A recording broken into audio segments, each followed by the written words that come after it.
Kwa jina naitwa Abdallah Said Choma, ni katibu mkuu wa Umoja wa Walimu wa Madrasa kata ya Zumia Temeke. Katika uelewa na weledi niliopata kwa muda mchache kwenye mada hii ya masuala ya social protection, nitaka nifahamu zifuatazo.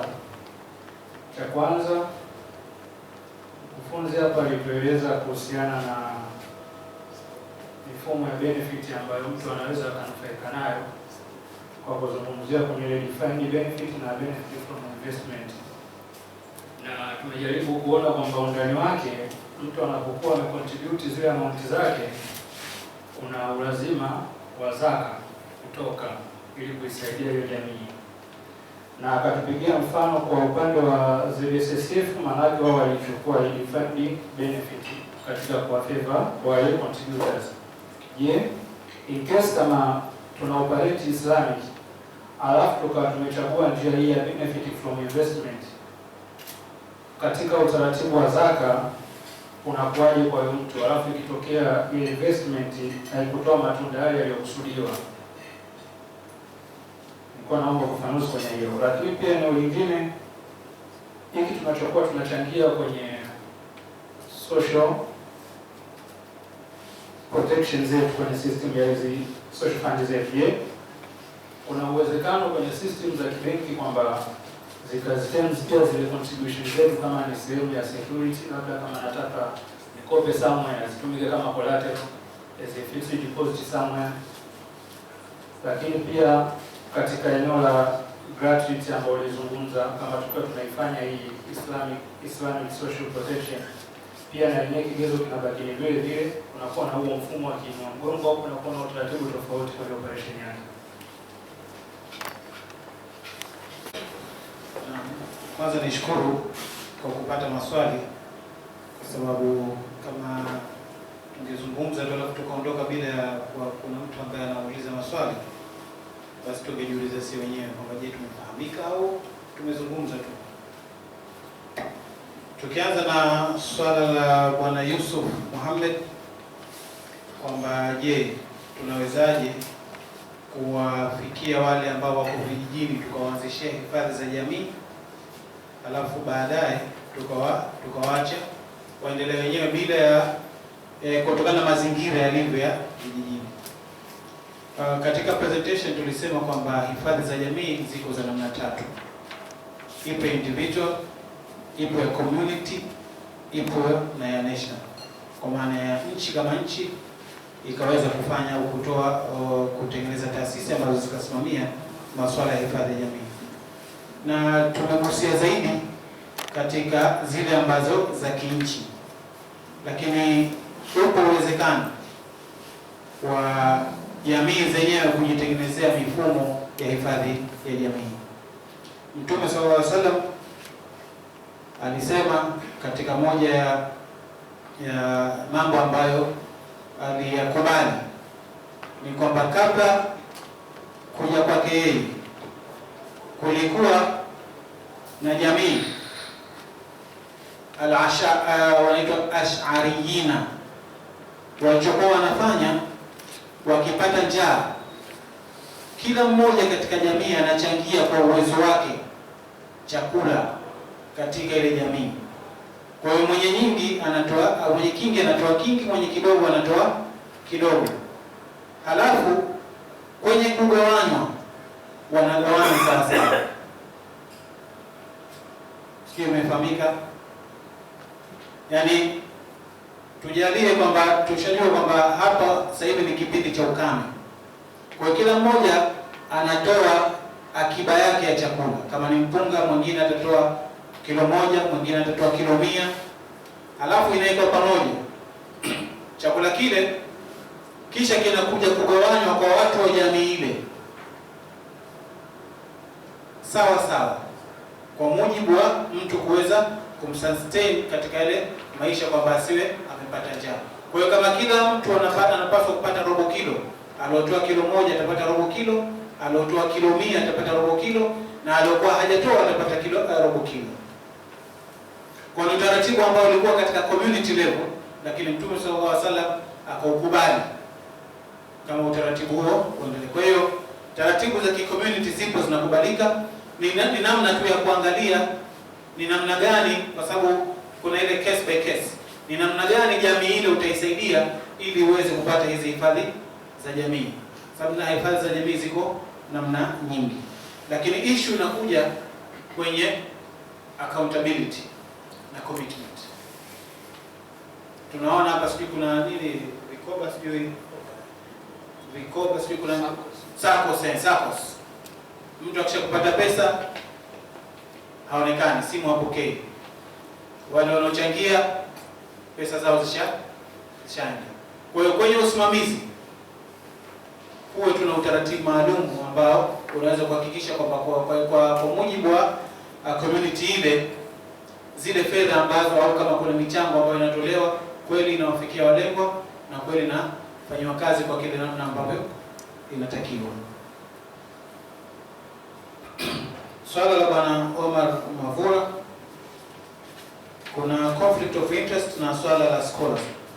Tumechukua measures gani katika kuhakikisha kwamba tunaliondoa? Labda niseme tu kwenye conflict of interest ni kwamba ni kama tumefanya integration ya kwamba malengo ya sharia scheme au ya hifadhi ya jamii kwa misingi ya sharia sio kwa idara ya sheria peke yake. Baada ya kuliona hilo, yale malengo tukayaweka kwa wale watu wa registration, yale malengo yawe ni yao, upate ownership ya kile ambacho tunakifanya sisi. Isije kwa hili ni lao, hili ni letu, hivyo itakuwa hakuna ownership, lakini wao wapate ownership. Kwa hiyo malengo yale tukayaweka pamoja na malengo yao. Kwa tunaamini kwa kufanya hivyo tunaweza tukafanikiwa. Bado hatujapata majibu hasa ya hilo kwa sababu hatujalifanya kipindi kirefu, lakini tunaamini kwamba tunaweza tukafanikiwa.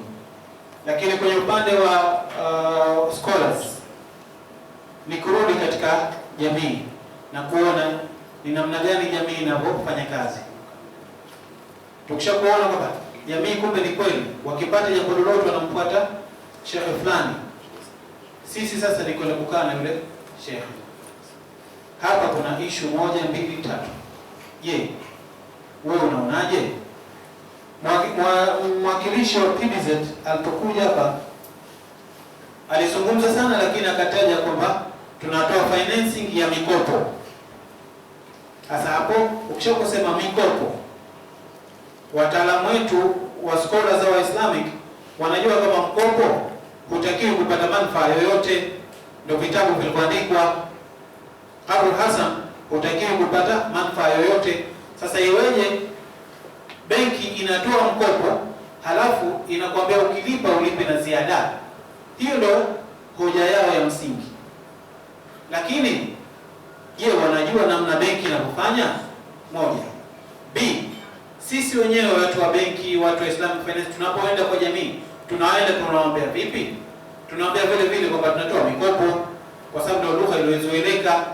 Kwenye conventional bank tunatoa mikopo. Na sisi tukienda tunasema tunatoa mikopo.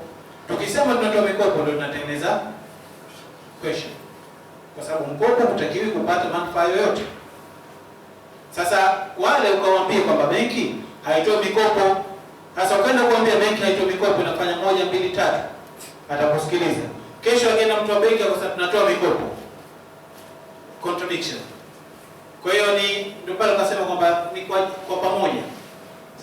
Kwa pamoja ili jukumu twende tufike katika ile route hasa kwa wale jamii ili tuweze kuwaelewesha. Lakini si wenyewe tubadilike katika presentation zetu tunavyoenda, kwa sababu tukiwaambia huko watu mikopo, akienda mtu wa benki akisema anatoa mkopo, tayari hapo ushamparaganya, hawezi kukuelewa. Sheikh Mohamed Masud kwenye masuala madhehebu, nadhani hili tunaweza tukaliacha kwa sifka, lakini kama tulivyosema pale mwanzo au pale mwisho kabisa katika conclusion tukasema kwamba swala la kutoa elimu ni la pamoja. Sifka watafanya kwa upande wao, lakini pale mtu mwenyewe mmoja anapofika aweze kutoa elimu. Kama anamjua mtu ambaye anaweza kumwambia kwamba huyu yuko katika mrengo fulani, basi amwambie. Inawezekana kwa kumwambia kwake akapata uelewa japo kidogo, then akaachana na ile tatizo ambalo analo. Elimu kwa jamii, kwa upande wa watu ambao hawajafikiwa, ili waweze kuweka hii mifumo ya hifadhi ya jamii kiloka. Hilo nadhani kama tulivyojibu la mwanzo kwamba ni jukumu la either individual, community na national, lakini inategemeana na community yenyewe. Community gani ina shida gani, inataka hifadhi ya jamii ya namna gani, je, wataiwezaje? Kwa hiyo hakuna jawabu ya moja kwa moja kwamba tukifanya hivi tunaweza tukasema hawa sasa tushawaingiza katika mfumo wa hifadhi ya jamii.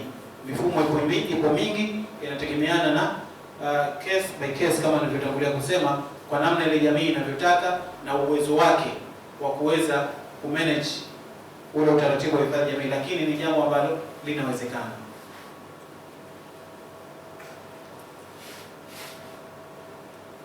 Bwana Hamza alisema kwamba huu mfumo wa wakfu na zaka kama ni mawazo na mchango wake, kwamba huo integrated na taasisi kama SIFCA na taasisi nyinginezo ziweze kuchukua.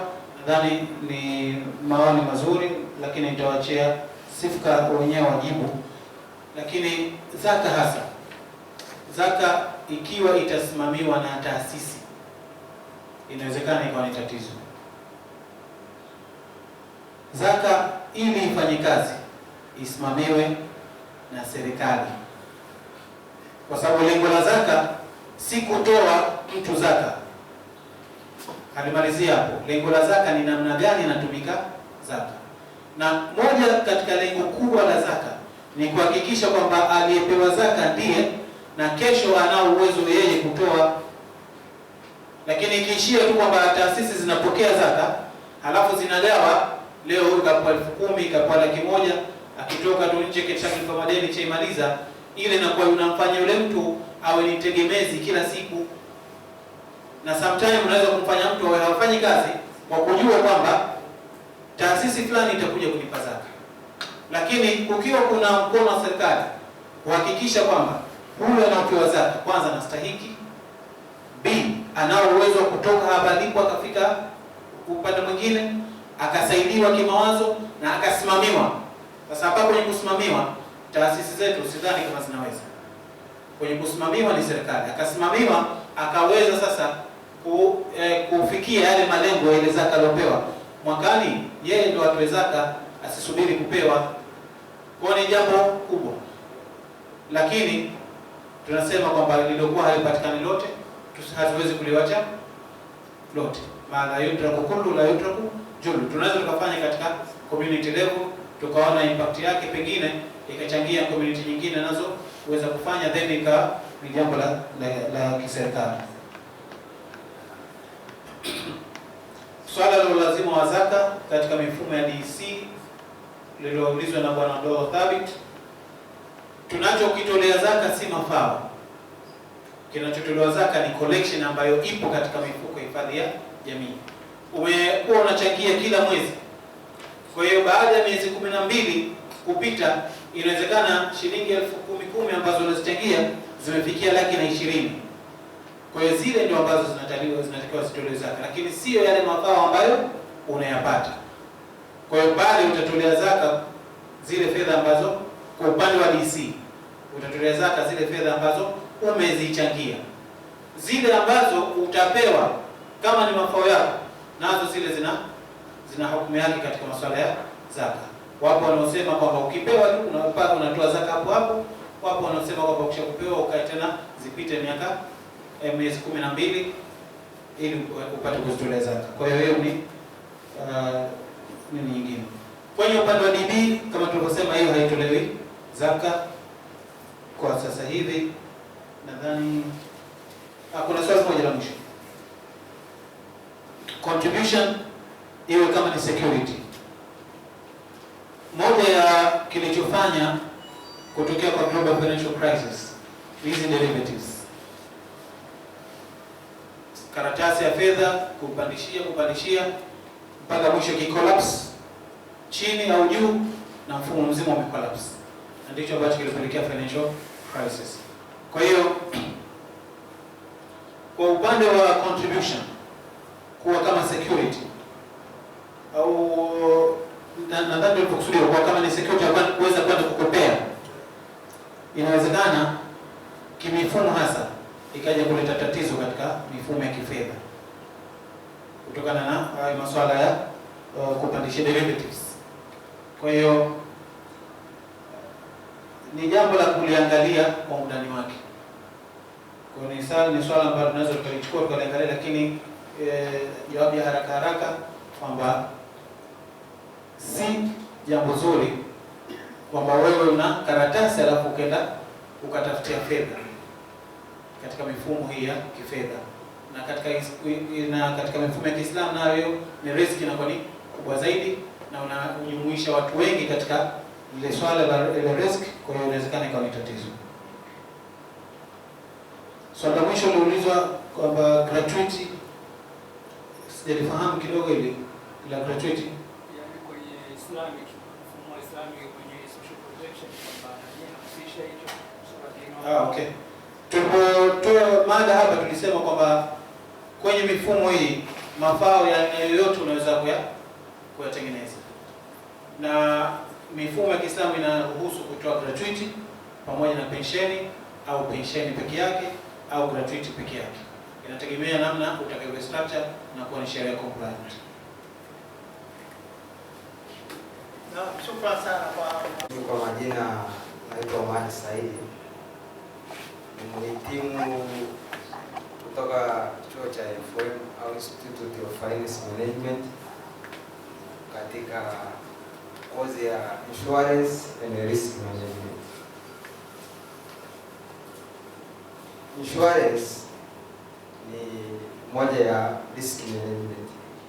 Yaani risk management tunasema kwamba sio hiari, yaani ni kitu cha ulazima ili kukinga jamii yetu. Sisi tunachokisoma sana ni kitu kinaitwa traditional insurance. Kwenye masomo yetu takaful insurance au bima ya Kiislamu katika kusoma, yani haizidi peji moja, yani mwisho ni peji moja. Hapo utajifunza tu tofauti kati ya traditional insurance na takaful insurance. Je, Waislamu yani sio kwamba katika bima ya kawaida hamna utofauti sana, kwa sababu sheria za Kiislamu zipo ndani yake vile vile. Kwa mfano, katika bima ya maisha kuna limitation kwamba beneficiary hawezi akapata mafao au hawezi akapata faida kama ikitokea kahusika katika kufa kwa yule life assured, yani yule ambaye kawaashua.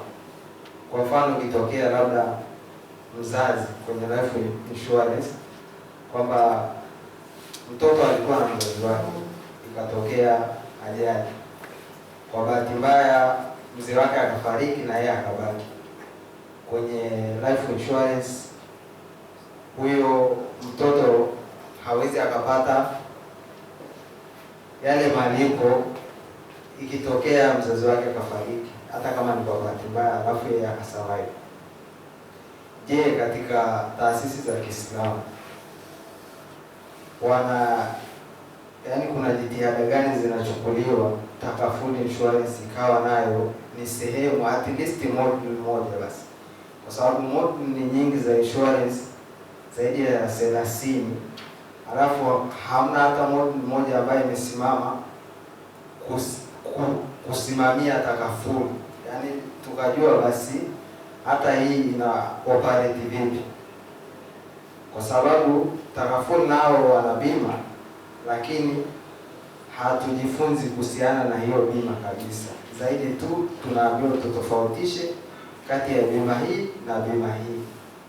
Kwa hiyo katika taasisi za Kiislamu zinachukua jitihada gani katika kuimplement at least hata moja, kwa sababu bila elimu, yaani watu bila kupata elimu wakawa wanapata tu elimu kwenye makongamano kama haya, wanakuwa wanapata elimu watu wachache, lakini wakijifunza at least wanafunzi 1000, kila mtu ana makwao, wote wataelimishana. Kwa hiyo kwenye Uislamu at least tutakuwa na watu wengi ambao wanaelewa kuhusiana na takafful insurance. Kwa hiyo insurance ni muhimu sana, lakini hatuipati kwa undani kama Uislamu, kama sheria ya Kiislamu inavyosema. Asalamu alaykum. Nimepata swali lako. Hapo ilikuwa mkurugenzi wa habari na mawasiliano Umoja wa Maimamu Tanzania, maana UMATA, lakini pia ni afisa wa usambazaji wa majiko bora kabisa Afrika ambayo inatumia nishati ya umeme na nishati safi kutoka kampuni ya Bana Tanzania.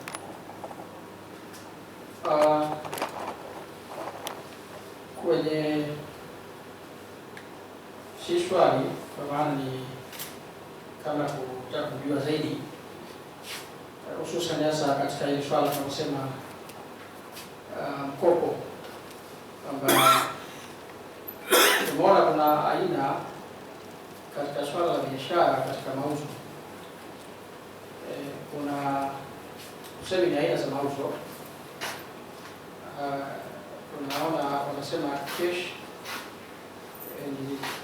sale na cash credit, kwamba inajulikana kuna mauzo, tunaweza kufanya mauzo kwa taslim na tunaweza kufanya mauzo kwa mkopo.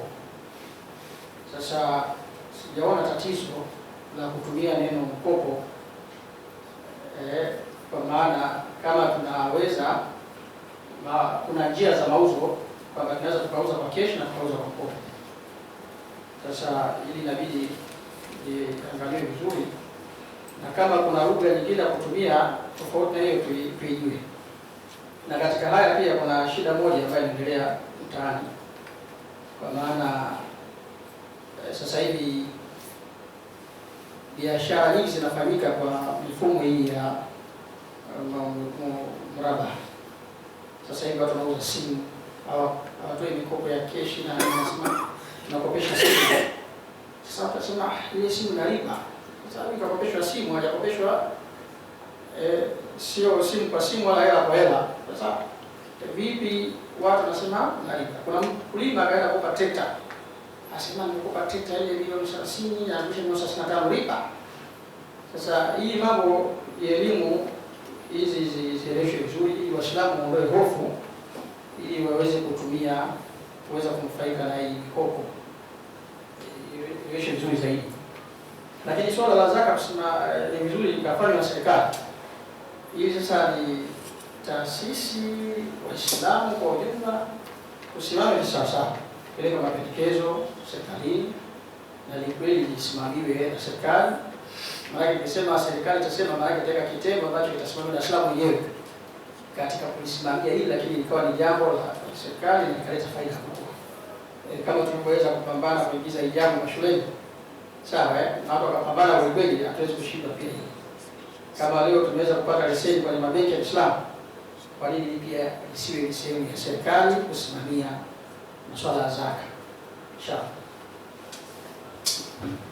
Naomba tuwe tunafanya swali mafupi sana ili twende na muda. Nataka twende na muda kabisa sisi.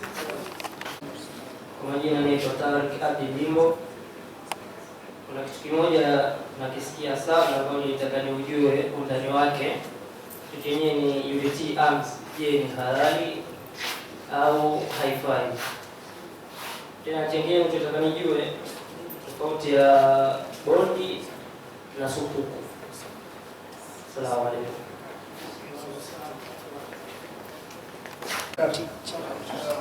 Majina naitwa Kasim, natokea kampuni ya Al-Baraka Takafful Insurance Company, ambayo tumejikita kutoa huduma za bima ambayo inafuata misingi ya sheria, ama kwa Kiswahili nasema takafful. na huduma zinazozitoa ni bima zote ambazo zinatolewa kwa msingi wa sheria, kuanzia bima ya magari na general takaful, bima ya magari, moto, majengo na kadhalika, ambayo bado ni family takaful ambayo bado iko katika mkakati wa kuandaliwa modeli yake, ila kwa sasa huduma zote zinazohusiana na general takaful basi zinapatikana kwa msingi wa uwazi ama sheria compliance service. Ama swali langu nilikuwa nauliza, umeona namna ambavyo mmefanikisha kwenye ZSSF. Kwetu sisi huko Tanzania bara tuna SSF. Sasa najua yote ni mifuko ambayo ipo ndani ya serikali, tofauti na ile katika serikali ya mapinduzi. Labda kuna initiative yoyote ya kuhamisha hii knowledge au ile commitment kitu ambacho wameshakifanya ZSSF kule kiweze kufanikisha na NSSF, kwa sababu huenda serikali kwa serikali inawezekana ikawa ni rahisi kuliko taasisi au watu wa chini kuwafikia NSSF na kuona namna gani kwa manufaa ya watu wanaonufaika wa Zanzibar, vile kwa kategori zile ziwanufaike na watu ambao ndio mfumo huo kupitia NSSF. Ni hilo. Asante sana. Sasa sisi wenyewe kwanza kabisa nimjulishe mzungumzaji aeleweshe kwamba vyombo kama SIFCA viweze kuchangia katika kuanzisha vitu vinavyoitwa Baitul Mal. Na hapa nimpe uhakika kwamba hivi sio vitu vya kuanzishwa, kwa Tanzania vipo. Tanzania bara tunayo Baitul Mal ambayo ilianzishwa na chombo cha TAMCU na pia na Hayatul Ulama. Lakini kule Zanzibar kabisa kimeanzishwa na kwa Zanzibar kimesimamiwa na serikali, kwa hiyo hilo swala ambalo lipo. Na bahati nzuri kabisa nimejaliwa mwezi uliopita niliwasilisha wasilisho mjini Algeria, nilikuwa tunazungumzia masuala ya uchumi endelevu, na nikawa ninawasilisha kuonesha kwamba ni kwa kiasi gani Islamic Social Finance ambayo ni hii zaka, sadaka na zaka, sadaka, zaka na wakfu vinaweza kuchangia katika maendeleo endelevu ya nchi kwa ujumla na Waislamu. Hoja kubwa ambayo nilijenga na utafiti nimetumia kabisa Baitul Mali za kwetu Tanzania na nikalinganisha na Baitul Mali za nchi ya Malaysia ambazo ziko chini ya serikali. Inaonekana tu kwamba kwa kiasi kikubwa Baitul Mali zetu, changamoto kubwa iliyokuwepo mpaka sasa ni kwamba hizi ni juhudi ambazo zinafanya katika hali fulani ya kutawanyika. Kwa hiyo tunachoshauri ni kwamba tuweze kuona ni kwa kiasi gani tunaweza kuunganisha nguvu. Na hoja kubwa tuliyokuwa nayo ni kwamba katika asili kama nilivyosema kwamba ingekuwa inaendeshwa serikali, ikiwa inaendeshwa na makampuni binafsi, zaka, kuna changamoto kubwa sana ya kuisimamisha kampuni au taasisi ambayo inasimamia zaka, kwa sababu asili ya zaka ina makundi maalum ya kugawa. Makundi 8 yanajulikana. Sasa unapokuwa umeanzisha taasisi na lengo lake ni kwa ajili ya kukusanya zaka, kwanza kuanzisha inakuwa ni ngumu kwa sababu hauna pesa za kuanzilia. Utakapokuwa umejaliwa na umeanzisha, ukipokea ile pesa unapita kugawa katika yale makundi 8 na ni maalum. Kwa hiyo jinsi ya kusimama inakuwa ngumu. Tumekuja na wazo la kwamba wale ambao wanasimamia hizi Islamic Social Finance wawe na uwezo wa kuunganisha vitu vitatu: sadaka, zaka na wakfu. Kwa sababu sadaka haina masharti magumu. Sadaka ndio itumike kuweza kusimamisha misingi ya taasisi hizi zingine mbili.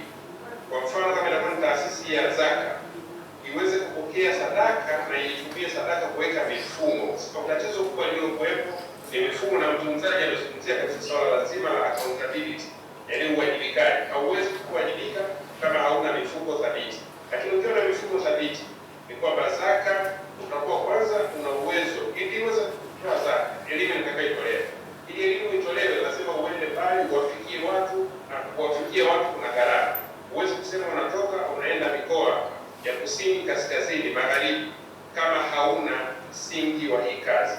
Kwa hiyo tunashauri uweke nguvu ya kuunganisha hivi vyombo vitatu: sadaka, zaka na wakfu. Na leo mtu akauliza wakfu kwani na tatizo gani? Tumezoea kuona kwamba wakfu zikitolewa mara nyingi yanatolewa aidha majengo yanakuwa yamechoka au ardhi ambayo inakuwa yenyewe haina uwezo wa kuzalisha. Kwa hiyo hoja tunayotoa ni kwamba sadaka itumike kuweza, kama ni majengo, kuyatengeneza katika hali ambayo inaweza ikapangisha na kuingiza fedha, na kama ni ardhi iweze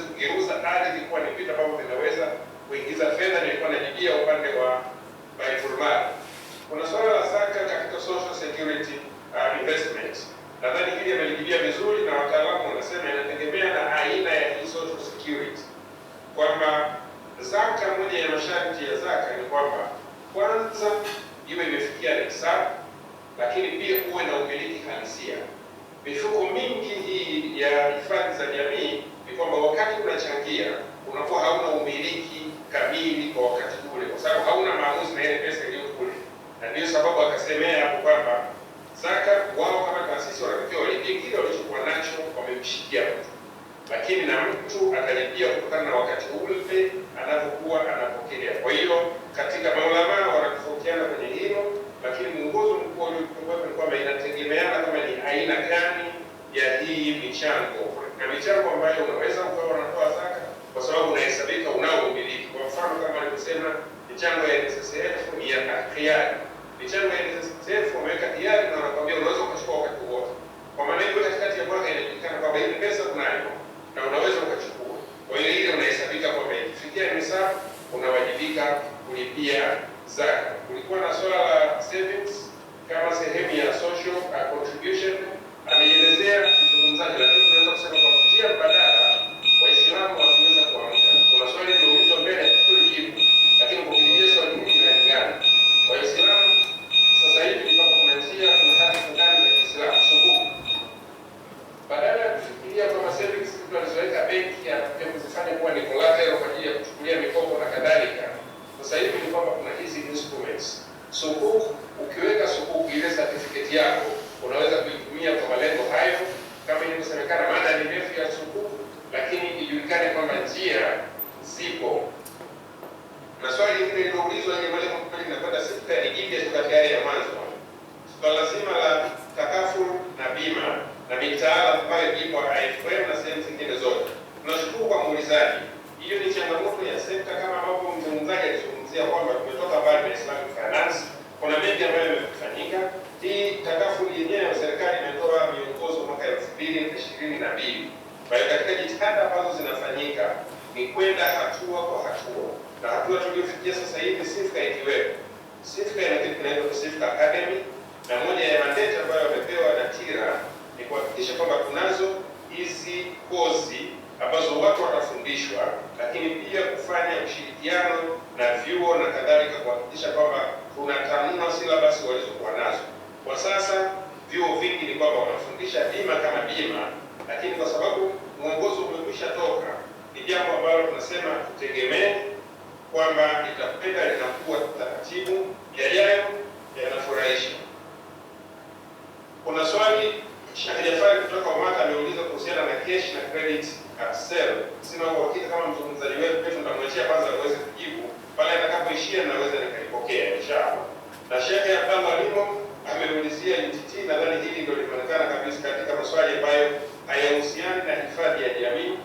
Mada ni pana. Kwa niaba ya SIFCA ninaomba niahidi kwamba maswali ambayo yatakuwa hayahusiani moja kwa moja na mada ya leo tunayachukua, kwa sababu tunalika grupu letu kule ni kwamba kama ambavyo tunatoa taarifa zingine, na haya pia maswali tunayajibu kule bila ya kusubiri mpaka tuje kuwa na mada ambayo inahusiana.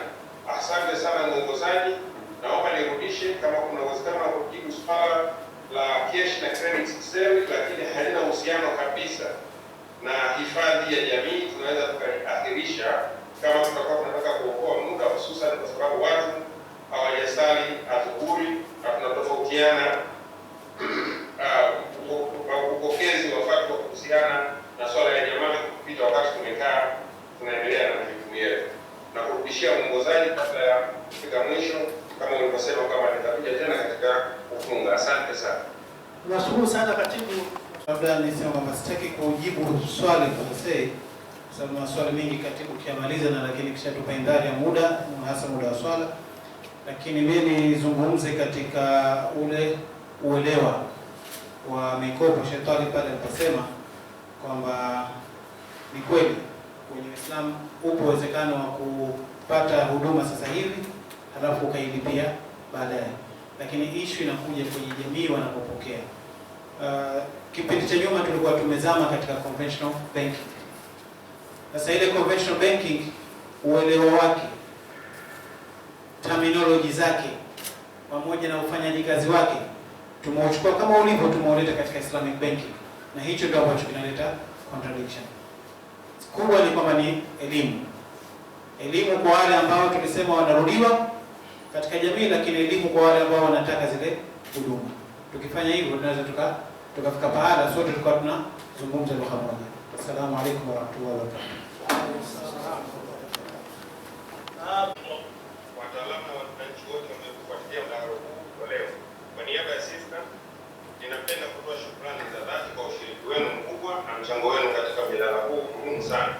Kipekee kabisa tunamshukuru sana mzungumzaji wetu mkuu Bwana Abdulaziz Aidi kutoka ZSSF kwa muda wake, uzoefu wake na elimu aliyotoa kuhusu umuhimu wa huduma za hifadhi ya jamii zinazofuata misingi ya sheria pamoja na uzoefu wa ZSSF. Tunamwombea kuwa Allah ajalie kwamba muda aliotumia iwe ni sehemu ya sadaka tujalia yake. Elimu tuliipata basi iwe ni katika mafao yatakayotusaidia kesho siku ya hesabu. Hakika mjadala wa leo umekumbusha jambo muhimu sana, kwamba huduma za kifedha na mifumo ya hifadhi ya jamii inapobuniwa kwa kuzingatia mahitaji halisi ya wananchi, imani zao, maadili yao na matarajio yao, ushiriki wa wananchi huongezeka zaidi na mfumo unakuwa jumuishi zaidi. Tunazungumzia financial inclusion kama ilivyokuwa sera ya serikali yetu. Tumejifunza kuwa mahitaji ya huduma zinazofuata sheria yapo, kuna uwezekano wa kuzitekeleza kwa mafanikio, na taasisi zetu zinaweza kujenga mifumo inayoongeza ushiriki bila kuacha misingi ya kitaalamu, uwazi na usimamizi bora. Aidha, mjadala wa leo umeonyesha umuhimu wa kuendelea kujenga uelewa wa jamii, taasisi na watunga sera ili kuhakikisha maendeleo ya sekta ya fedha yanaenda sambamba na mahitaji ya wananchi. Kwa upande wa SIFCA, tunaendelea kusisitiza kuwa elimu na majadiliano ya wazi ni sehemu muhimu ya kujenga sekta imara, jumuishi na yenye kuleta maendeleo endelevu kwa jamii yetu. Tunatarajia mawazo, mapendekezo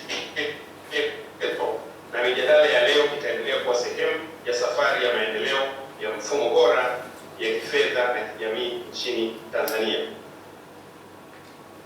Tunawashukuru sana washiriki wote waliouliza maswali, kutoa maoni na kufuatilia kipindi hiki kupitia Zoom na majukwaa mbalimbali ya mitandao. Mwisho kabisa, tunawaomba muendelee kuwa karibu na SIFCA katika vipindi vyetu vijavyo vya mdahalo wa kila mwezi, pamoja na shughuli nyingine za elimu, tafiti na maendeleo ya sekta ya mfumo wa fedha unaofuata sheria za Kiislamu nchini na kimataifa. Tunawakaribisheni katika maktaba yetu iliyoko makao yetu makuu katika jengo la Zanzibar Insurance kwenye kona ya mtaa wa Lumumba na barabara ya Morogoro, ambapo mtapata wasaa wa kupata rejea mbalimbali ikiwemo vitabu na pia makala ya mtandaoni. Pia SIFCA tunatoa mafunzo ya mifumo ya fedha inayofuata misingi ya Kiislamu kwa ushirikiano na wadau mbalimbali wa kimataifa. Hivyo karibuni sana, na ninawahimiza chukue mawasiliano yetu kutoka kwa waliokuwepo hapo ukumbini na vile vile mlioko online, ili muwe na mawasiliano ya karibu zaidi katika kujiongezea elimu katika tasnia hii. Muhimu zaidi, jitihada hizi zote tunazofanya zinatugharimu. Kwa hiyo tunazidi kutoa hamasa kwa wadau wapenda heri kuwa sehemu ya kuchangia jitihada hizi za SIFCA. Tuna njia maalum kwa wale wanaojiandikisha kama wanachama wa SIFCA kuchangia. Mlioko ukumbini mnaweza kuwaomba wasimamizi, watakuwa na maelezo kamili ya kuwa kwa ujumla. Lakini pia tunapokea misaada kutoka kwa wadau mbalimbali, na haswa wale walio tayari katika sekta hii, kwa kuwa jitihada hizi tunazifanya kwa niaba ya tasnia nzima, na zikifanikiwa na sekta ikafunguka zaidi, manufaa yatakuwa kwetu sote, na zaidi ya hapo ni kwamba utoaji huu utakuwa ni sehemu ya mizani ya kesho ya akhera. Asanteni sana kwa ushiriki wenu. Mwenyezi Mungu azidi kujalia elimu yenye manufaa, hekima katika utekelezaji na maendeleo yenye heri kwa jamii yetu. Allah ajalie tunayoyapata yawe ni sehemu ya mizani yetu ya heri kesho siku ya hesabu, na ajalie yawe katika mali zetu endelevu kwa vizazi vitakavyokuja baada yetu. Na huu ndio mwisho wa mkutano wetu kwa leo. Wa hadha, salamu alaykum wal afwa minkum, al-kamalu lillah. Allah ndiye aliyekamilika na sisi tunafanya jitihada. Wa hadha, salamu alaykum wa rahmatullahi wa barakatuh. Wa alaikum salaam.